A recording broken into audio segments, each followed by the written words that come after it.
I like the Tom Brady, but it's That's every once in a while. Yeah, but he can get that though. Yeah. Like he's Tom Brady.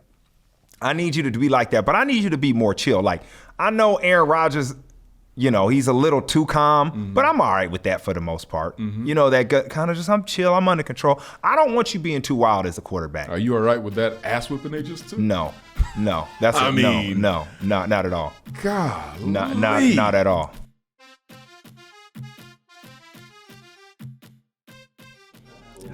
As I take a deep breath, Osi. It's the uprise. That's what I need. I need the uprise now. What was the deep breath though? I got to hear the deep breath. You want to hear the deep breath? Yeah, go ahead. It's like that meditation, right? Like in yoga. Yeah, you used to take yoga, didn't you? I still yoga. Do you? I still still yoga. I still do yoga. I still yoga. What? I don't even.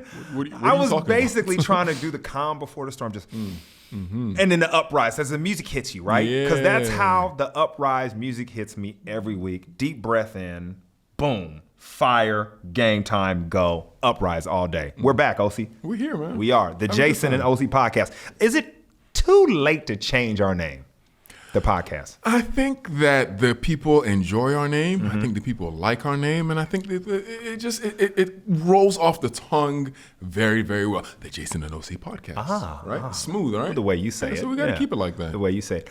If I could do it all over again, I would call it Uprise. I would. It's everything we're about. I mean, whether we're talking sports, politics, anything. Yeah. It's the uprise. But. Tell me. But. Yes. Right? Mm-hmm. But. If, Jason, we would have named it the Uprise, we would have been canceled for the first we one. wouldn't have made it this long. Oh, man, them people don't like that name. They don't like that name, J-Bell. We played it safe. Oh my goodness, they panic when they hear that name. We played it. Jason, did you see my former logo? Yeah.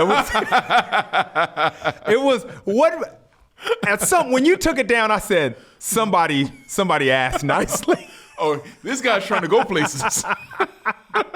You know how when you're trying to go places, you kind of have to.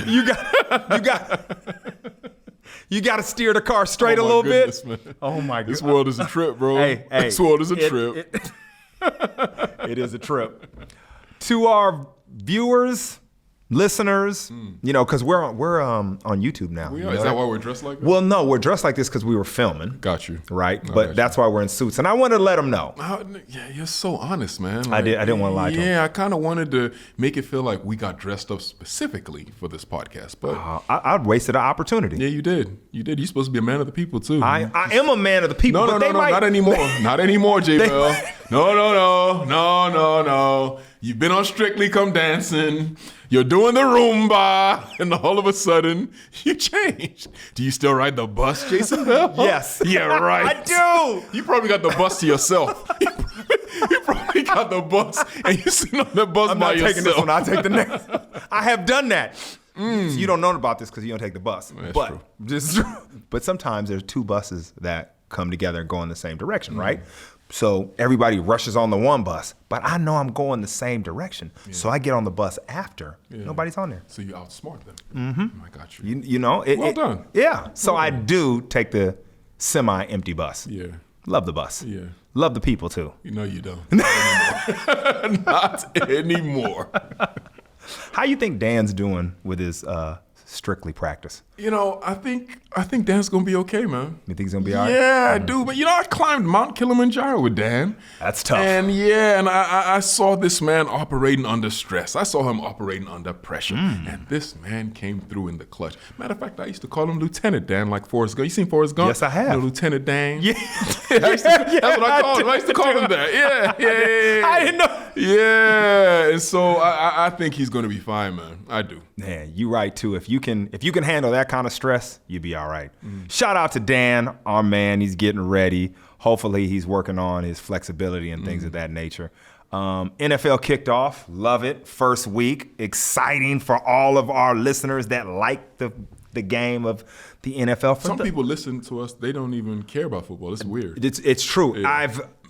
People, we protect the innocent. Yeah. People have said that to me. One person specifically who I really like is a friend of ours said, "Oh, I skip over the NFL parts, but."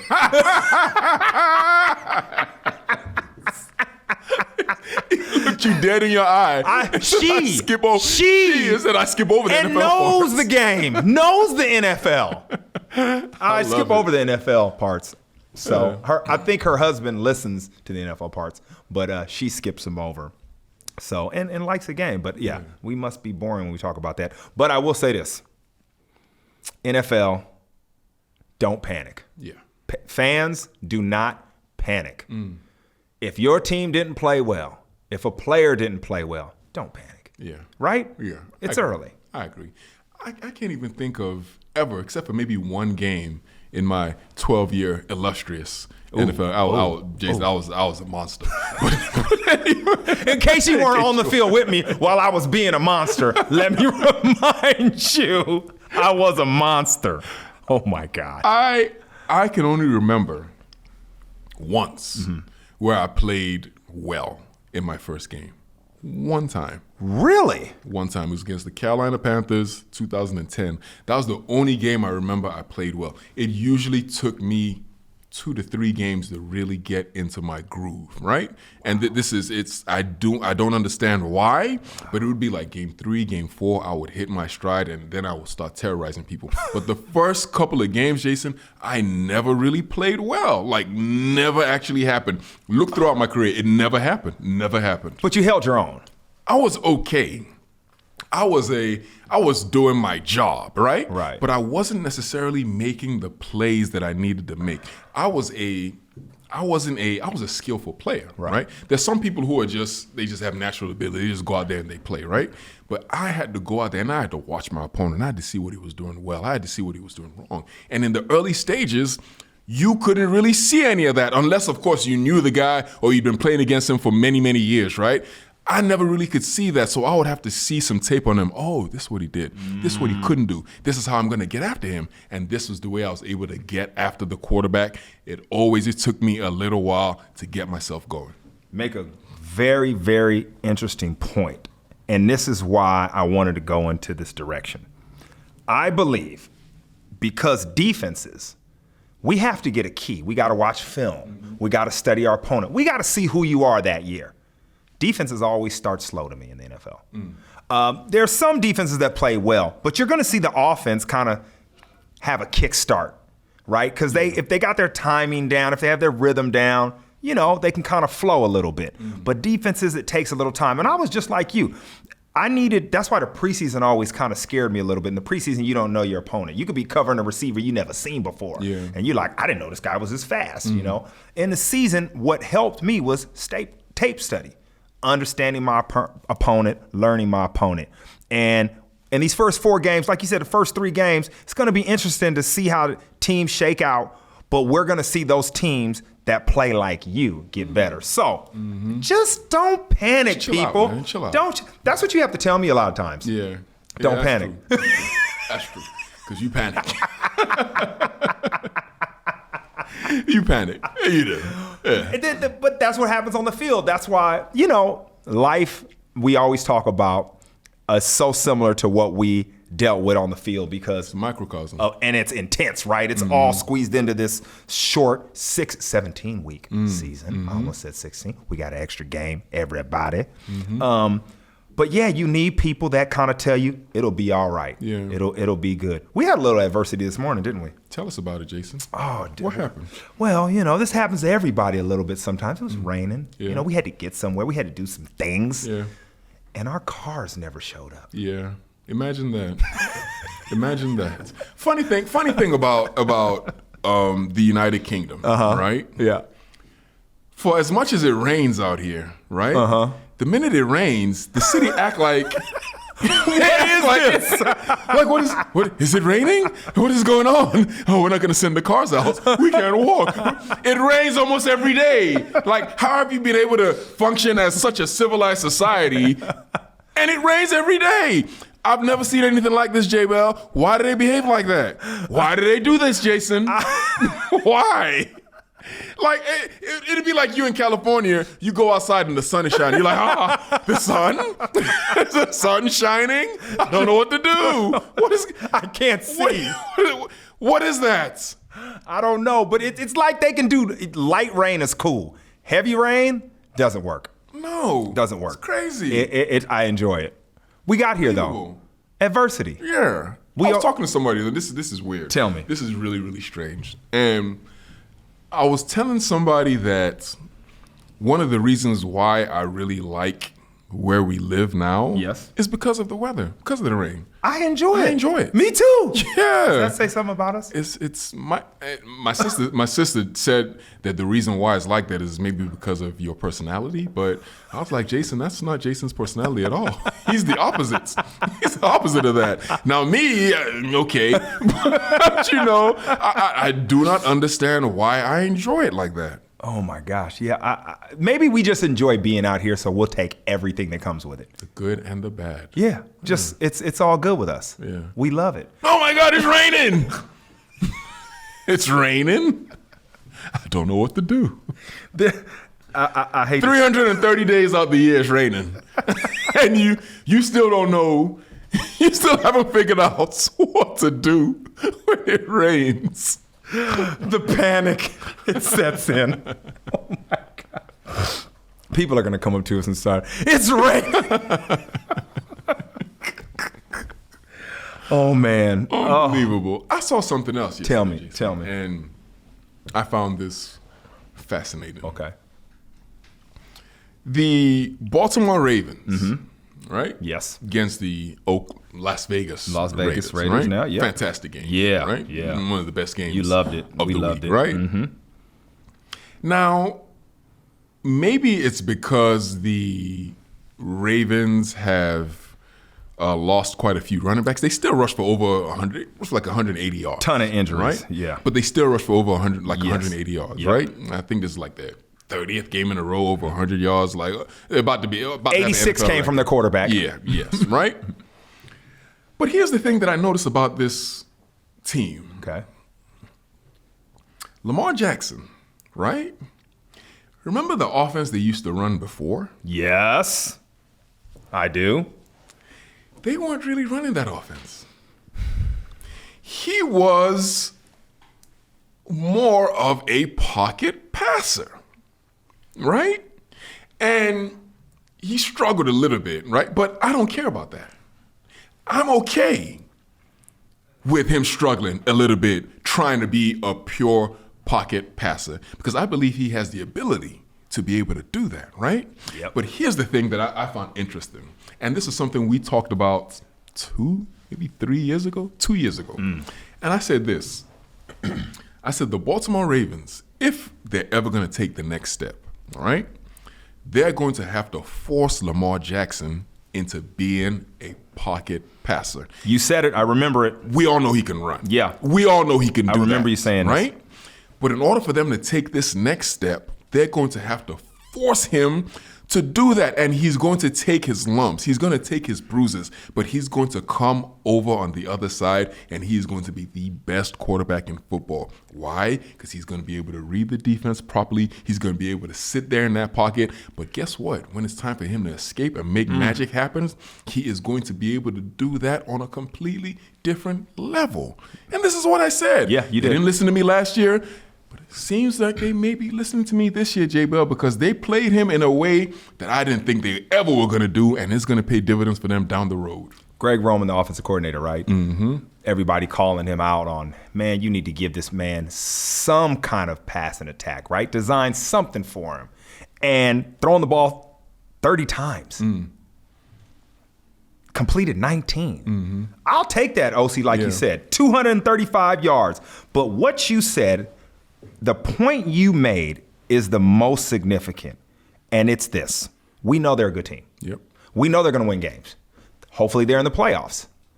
To win the big games, when you get to those final games, they're not going to let you do what you do well. Yep. You just said it earlier. It took me a couple of games to figure out my opponent. That's when OC turned it up. Was Osi a good player? Yes. What are good teams going to do? They're going to figure out what you do. They're going to attack your weaknesses. They're going to play your strengths. That's what's going to happen in the later rounds. He has to have an answer to that. He has to be able to shift from what they're taking away to what they're giving him, make them pay, make them try to stop that, and then go back to what he's good at. The best quarterbacks do it. Listen, we talk about Patrick Mahomes all the time. There are times when they find a way to cover his receivers.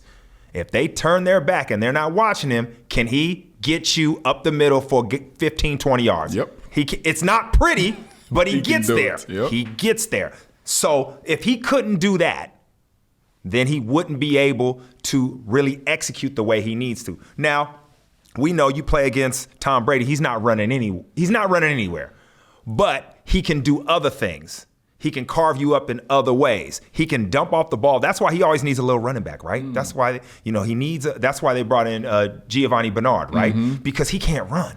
So when you take everything away, he needs that little back he can dump it to. Dump off. And that's him running. And that's what he's always done well. This is what you're talking about with Lamar Jackson. Let him take his lumps. Let him do his thing. But if he can develop in those later rounds, to your point, man, he can be dangerous. And you know, Jason, the problem with that, and excuse me, this isn't just about, him, right? I think so many different people can learn quite a few things from this particular situation right here. Talk to me about this, because I'm ready for this. Yeah, and okay, I'll give you an example. You ever heard of something called Dutch disease? Okay. Now, country, the Netherlands, right? Yep. I figured it was a disease, a Dutch disease. Yeah, but it's actually, they were very, very resource rich, like oil. Yeah. They had oil, right? And what they noticed was, as they became more dependent on their oil, everything else around them suffered. So you know what they did? I do know that. Shut down. They shut down that. They were like, you know what? We are not going to use this resource. We're not going to rely on that. We're going to develop every other aspect of our economy. And this country is thriving because of it. Now, you juxtapose. That's that word again. Juxtapose. Yeah, we use that. People are going to like when you hear this. Yeah. Say it. You juxtapose. Juxtapose. Juxtapose. Pose. That's it. Man, when I read it, I see it, I think I'm saying it, but until I hear you, I'm realizing just don't ever throw that out there without OC having your back. Don't do that. It's like a background singer. Like, I'm not going to hit the high note. I'm going to let you hit it. Exactly. Boom. Yeah, but we all win. Juxtapose, right? Yes. So you juxtapose that to other countries, right? Nigeria, for instance, country I'm from, massive oil. Massive other, but because they're so dependent upon that oil, right? Negatively impact the rest of your economy. Everything else is shut down, right? And now you're dependent upon the fluctuation of that oil price, right? Price in dollars. Everything else suffers. And this goes back to that. You have a lot of tremendously talented quarterbacks, right? So many of them. But because you're like, oh no, this guy, he can run. You just let him do it, and you fail to develop them on other places, and they suffer in the end. It never fails, Jason. This is fascinating, and it's wow. And I tell you, I'm gonna throw this back at you. When you look at countries, especially outside supposedly the developed world, right? It takes time. It takes time to transition. And Effort, right? And usually somebody's going to have to give up something, right? So when you look at these organizations, you look at these teams, coaches, general managers, they're in win now mode, right? Sometimes they don't feel like they have the time to say, we're going to sacrifice today for tomorrow. Wow. We don't have time. So we're going to just do what you do well, and we know we can make you better, but we just can't do it. The same thing that you see with a lot of countries out there. Not necessarily their fault. That's a whole nother conversation. Yeah. But you understand that somebody always has to sacrifice for the greater good. Okay. And in team building, Okay. you see that happen and you see that not happen. Okay. So, I like that. I like that quite a bit. So let me ask. Well, you started it. No. This is. I am fascinated by how connected everything really is, right? So now, right? You have countries like China, right? Mm-hmm. One party, right? Mm-hmm. And so this party, the Communist Party, they're in power for who knows how long, right? Mm-hmm. And I remember I was in the United Arab Emirates. I was in Dubai, and there was a guy who was driving me around, right? And I was asking him about their ruler, because their rulers have been in for I don't even know how royal many families, years, right? Yep. And he said to me that, yeah, they love that. They love their ruler, right? Mm-hmm. And the reason why is because this guy has vision, and he has the ability to be able to execute over the long haul for a long period of time, right? So now in these countries, these underdeveloped countries, so to speak, where you have fledgling democracies, right? Just like you said, a guy comes in, he only has 4 years, right? So is he gonna think to himself, let me do something that's going to help the country 20 years from now? Because as you said, this takes time. Or let me just do something now, blah, blah, blah, and they just keep on digging themselves, or they keep on digging us into these holes. Is it better? Do you think it's better for these countries that actually need a lot of this help to have one party or one ruler over a long period of time? Or do you think that we should be trying to engage in the Western style democracy for countries that literally can't use that right now? Very difficult question to answer, but I will say, because of human nature, power has always corrupted. Yep. Especially long-term power. It's always a danger to that. And what you're at risk for is that the person that is in power, chosen, elected, or forced power, really cares about the population more than anything else, and that's just risky. That's too risky. That's just risky. But if they did, it would probably be the best thing ever. If they did, that's a big if. You know, when you look at America and you look at what's happened with our past president, not to get into politics or anything like that, but you know, there's a lot of people that were glad the way the system was structured. Yeah. They were glad that he, you know, wasn't able to do the things maybe he wanted to do, and when you have someone in power that you might not agree with, you're always happy about the restrictions placed on them. That's but when crazy, you have somebody that you agree with, you want them to have all the freedoms possible. Yeah. So it's a very hard question to answer, but you're right. We see the same thing in our league, you know, with teams. You know, it's the luck of the draw with, what do we say about rookie quarterbacks when they come in? We always go, man, it's lucky. Yeah. It's lucky where you go. Yeah. You didn't have any choice. It's just like where you're born, right? Yeah. You're here, you got with this coach, you got with this organization, it really worked out. And you look at another player and you're like, well, what happened? Man, you look at Sam Darnold right now over at playing for Carolina Panthers. Yep. And everybody, you know, he was at the New York Jets, wasn't doing well. The situation around him wasn't well. You look there and everybody that's an analyst will say, this is a great situation for him. He's young, he can change, he can shift. Let's see if that happens. Yes. But he's still the same guy, same work ethic, different scenario, different situation, different leadership. Yeah. Incredible. It's so fascinating when we look, and that's why we love this game and we tie it to everything else we do in life, because like you said, it's a microcosm. Like these stories play out everywhere else. Maybe I'm gonna go seize power in Nigeria. I'm gonna seize it. Well, I hope you're seize. There's nothing positive when you say seize and then clench your fist. I'm gonna seize it. And you clench. Why you clench your fist? Because that's what you have to do. Seize. I'm gonna seize. Nothing about that is like I'm gonna do it in a democratic way, though. No. I'm just gonna squeeze the power. Seize it. Well, you know what? On another level, if you do that, they always take their friends with them. So that's true. Yeah. So That's true. I need my But we wouldn't win. Like, it would be awful. Like, we would be living in regular houses. Right. Yeah. You know what I mean? I'm taking that too far. I'm taking that too far. I have taken. What kind of president are you? Huh? You're wearing Crocs to go outside. You represent our country wearing Crocs. You're a very foolish man. We don't want you as our president. Come on, get out of here, idiots.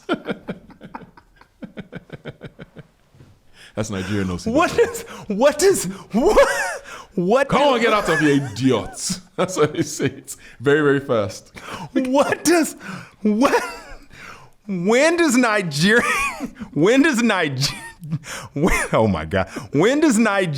Osi come out for, like, when you need him, like, oh, I need to bring out Nigerian Osi to get this result? Like, what is it? Bring me there. Take me there. As soon as I land at the airport. Oh, really? Jason, as soon as I land in Nigeria, Nigerian Osi comes out just like this. He unfolds. just like this. The first time I took my wife there, my wife is very smiley, right? She's very happy. Just a smiley person. Yes. Smiley individual. So we land, and as soon as we land and get off the plane, I'm like, listen, you better stop that smiling right now. What? Why? Bro. You cannot be walking around Nigeria smiling. You told her no more smile. Can't do it. Can't do it. As soon as you get in the house, you smile. But as soon as you walk off that plane in public, stone face? Because they got to know. Otherwise, they are coming for you. And I'm not talking about in like they're going to hurt you or anything like that. But they're going to try to take advantage of you in some form or fashion. That's just the way it works. So, I remember one time I landed and I'm going through the airport. I was actually on my way to a different part of the country. And I go through the airport and I go through the metal detector. And as I go through the metal detector, the lady looks at me. She's like, you have nothing for me. I was like, what do you mean? She was like, you know. You want me to go through a metal detector? You want me to bribe you to go through a metal detector? Aren't you here to protect people? What is going on here? But the craziest thing, Jason, the nicest people. Right. The nicest, most incredible people, bro. Like, I love Nigeria, love my country, but it's just the way they are, and you have to walk around stone face, walking around there. It's incredible. Man, that's kind of how you got to walk around before a game, huh? When it's game time. Don't talk to me. Game time. It's game time. I had a friend, Tony Parrish, you know him. He played safety 10 years in the NFL. And it'd be like, the game would start, right? And I'd be like, what's up, TP? Frown face. Nothing. Like, bro, I just talked to you. Yeah. Like, no smile, no nothing. How did you respond to your boys on other teams? Did you give them a little bit, or was you? Yeah, I enjoyed going out there and talking trash to my boys. Did? Yeah, I enjoyed that. That was fun. What about during the game? Were you stone face on them? Sometimes. Yeah, you were in your own world. Yeah, sometimes. Yeah. I played angry. Yeah, I didn't play angry. I played angry. I had to, like, hate something. Like, something had to. Yeah, and then I was a wedge buster. Yeah. When you're a wedge buster, you gotta be very angry, bro. Like, you gotta throw your head in the light. I had to get my mind right. People, man, there's nothing calm about that. I had to get my mind right. Yeah. All right, the quarterbacks that kind of get all pumped up, do you think that's just too much? That's too much. You're a quarterback. You got to be calm. I always think that. Like, I like the Tom Brady, like, but it's... That's every once in a while. Yeah, but he can get that, though. Yeah. Like, he's Tom Brady. I need you to be like that, but I need you to be more chill. Like, I know Aaron Rodgers, he's a little too calm, but I'm all right with that for the most part. That kind of just, I'm chill, I'm under control. I don't want you being too wild as a quarterback. Are you all right with that ass whipping they just took? No.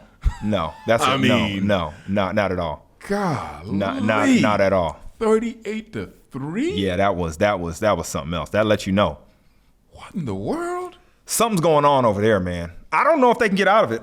I'm gonna be honest. I don't know if they can shake out of this. What do you think? The only thing that, like, when I was watching the game, they looked lifeless, right? Yeah. They looked listless. They look like a dead football team, right? Yeah. But the only thing I will say is those same New Orleans Saints, smashed the Tampa Bay Buccaneers last year, 38-3. Yep. Exact same scoreline. Yep. And the Bucs went on to win the Super Bowl. So, like you said at the beginning of this show, don't panic. Don't panic. But still, I think given all the stuff that happened this offseason, right, with Aaron Rodgers, for him to go out there and perform probably his worst game as a pro. Never seen that bad before. Bad timing, J. Bell. Bad time. Bad timing. I will say something about the Saints. We talked about this off air. Like I said that off air, like like we're always on air or something. Yeah. Like it's like, oh, off air. You've been on air for like 9 hours. Yeah, like off air. Like, are we becoming those people? Yeah, you off said air. You tried to be sexy. It was, I threw it out there like I had to check myself. Like, who am I talking about? Try to be too sexy. Yeah, let me take that back. Right. We talked about this earlier. Yeah. Is that better? I really that off-air appreciate that. thing was just unnecessary. Yeah. Thank you for that, checking me, because I don't want to become that guy. You think you're too sexy? You think you're sexy? Well, the song's out. When they start, the rappers. Too sexy for my.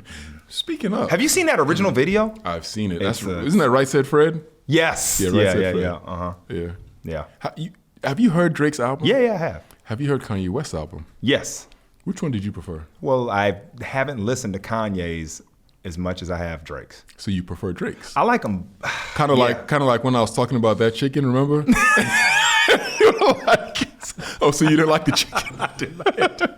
Me and Osi had a barbecue one time. This is hilarious. And Osi we love our food. And I'm trying to put my plate together. So I'm looking at Osi's plate and I'm thinking, what is he eating? That's what I'm going to attack at the barbecue. And he had the chicken on the side. And I said, what about the chicken? He goes, nah, I'm a little full. I go, oh, so you didn't like the chicken? And he just starts busting up because he was trying to be polite. Nice. But I'm like, you didn't eat it. You didn't like it. And he said, no, I'm full. So that's the chicken story. And I don't even know what we're talking about. We were talking about Drake and Kanye West. Yeah. So I didn't like, So you prefer Drake, basically. Yeah, I don't know what that says about me, but probably, I got you. I like the beats, man. Yeah. I didn't over listen to it. It's not like in complete rotation, but it's kind of hard to miss because everybody's playing it, man. Everybody is playing it, man. It's like got the top 10 songs in some Billboard chart that I forget that I saw on Instagram. Ridiculous. So, yeah. Shout out to Drake. He's high level. Like he's making moves. I mean, he's doing his thing. But I preferred Kanye West's album. I know you did because I saw your tweet. Yeah. I saw you said that. I preferred Kanye West, right? I believe that these two albums, right, they were talking to two different people. Yes, agreed. I think that's really what it is. Like Kanye's album, I've listened to it over and over and over again. The Drake album, I listened to it once, and I was like, okay, cool. This was nice. It was cool. It was like bubblegum, man. Spit that out. Oh, right? wow. But that was Drake. But the Kanye album, the things he was talking about, and the way he was talking, like I felt it in my soul. I felt like he was yes. Wow. And I don't really, I had stopped messing with Kanye for a while. Yeah. You're my not. brother Jimbo was like, oh, you got to hear this album, blah, blah, blah, blah. It's the best album ever. I said, get out of here, Jimbo, right? Because I was messing with Kanye West. Right. But because I don't have any hate in my blood, right? No. When I heard it, I had to acknowledge, I was like, yo, this is crazy. It was an incredible album. It's interesting you say that because I thought you would go that way, and I thought you would say that because it's against what everybody else is trying to say is cool, and you're not that guy. Yeah, I'm the other guy. I'm the other guy. You're going to find something. There was one thing I was going to say, and it's about what I want to watch this year. I want to see what happens, and I want everybody, football fan or not, to kind of check this out. We know what's happening in New Orleans with, they had another hurricane, right? And I was playing in Houston when that happened. And the whole team is in Texas now, right? They're all together. They flew out, families, everything. And when you see a game like they had, a performance like that, Osi, I want to know your opinion. Does it just make you a more dangerous team when you are truly a family now? Yeah. Like you're spending, I read an article where I think a coach was talking about seeing players with their kids, running in the hallways and in that kind of atmosphere. We don't see that in NFL. Yeah, never do. Is that going to be a competitive advantage this year? I think it's going to be an advantage, especially early on in the season. Yes, right? while they're displaced like that. These guys, you're around each other like that for that extended period of time, and you go through something. Your city goes through something that's traumatic, right? And so you come together as a team, right? And you spend so much time around each other. You get to really know each other. And guess what? You stop playing for the New Orleans Saints. You don't play for them anymore. Now you start to play for Malcolm Jenkins. And now you start to play for Cam Jordan. Or now you start to play for Marcus Davenport. Like, you start to play for your teammates. It's the same thing in, like, the Army. They say we don't really fight for America anymore. Like, we start to fight for the guy right next to us. And I think this is exactly what's going to happen with the Saints. You got to be very, very careful, man. Yeah, let's check that out. That'll be interesting to see next week if they can duplicate this performance and go out there and do it. But you know what? Yeah. We're going to get out of here, man. We're going to leave on that. And you know one thing I'm ready for? I'm ready for the Uprise, because that means it's time to go. Uprise all day. We don't play. We're not changing our name because OC said we can't, because we probably get kicked off. And you know that's what he's working on. We'll check you out next week. Uprise for life. That's a good idea, actually. Now that you mention it. That might be the way to get us kicked off, dude. Don't do it, Simon. Don't let him do it.